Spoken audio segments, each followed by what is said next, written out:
हम्म हम्म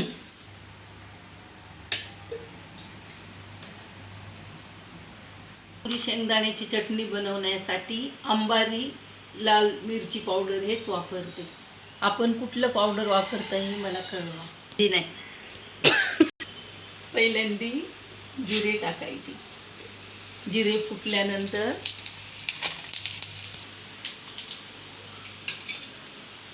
टाकायचं, म्हणजे चटणीला लाल कलर छान येईन असा.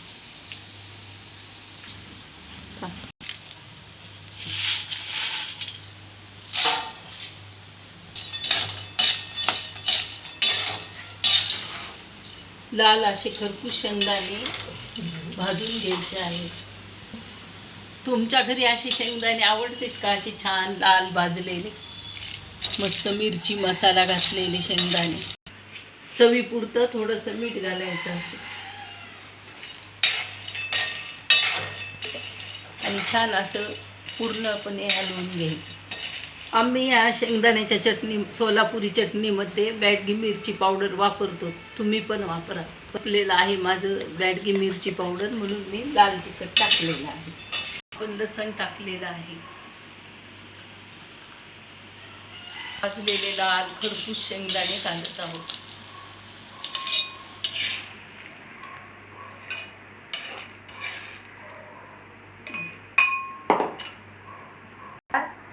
माझा पहिला गृह उद्योग होता मधुरा गृह उद्योग. माजलगाव प्रतिष्ठानच्या वतीने मी टाकलेला गृह उद्योग होता.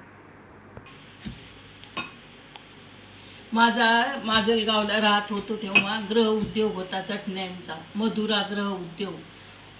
दिवसातून 5 किलो शेंगदाण्याची, 5 किलो जवसाची आणि 2-3 किलो तिळाची चटणी रोज विकायची डेली. माझी 2-2, 3-3 हजार मला पॅकेज राहायचं होता माझं.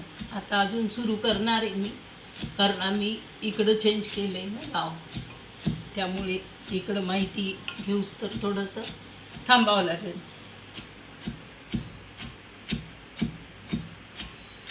केला का? माझ्या गृह उद्योगासाठी मी एक दगडी खास खलबत्ता घेतला होता बनवून तयार करून, आणि हा एक लोखंडी खलबत्ता घेतलेला आहे. हा एवढा सुंदर दगडी आणि लोखंडी.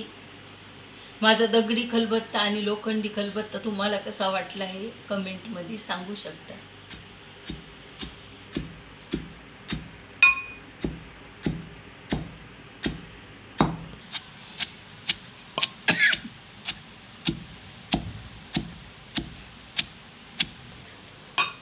अजून नंतर लसण टाकायचं थोडासा.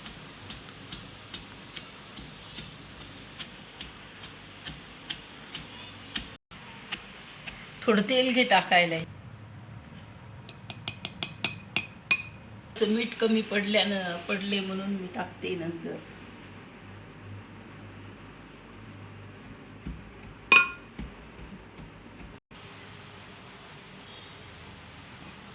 पण थोडंसं तेल टाकलेलं आहे, त्यामुळे चटणीला छान कलरही येतो आणि चिकटपणाही येतो.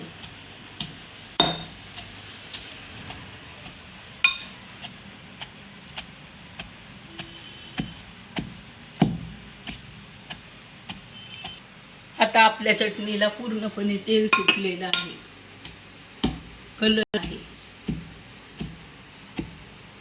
जास्त वापर केल्यावर खलबत्ता चांगला राहतो, म्हणजे गंज चढत नाही त्याला. सारखा वापरण्यात पाहिजे. आता चटणी पूर्णपणे आपली तयार झालेली आहे.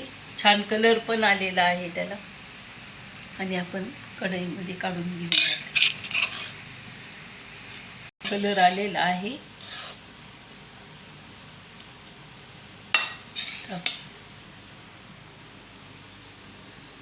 आता मीच टेस्ट करून बघते, तुम्ही पण टेस्ट करा. एक नंबर छान झालेली आहे. भेटूया पुढच्या ब्लॉगमध्ये. काय आजच्यासाठी एवढंच पुरे.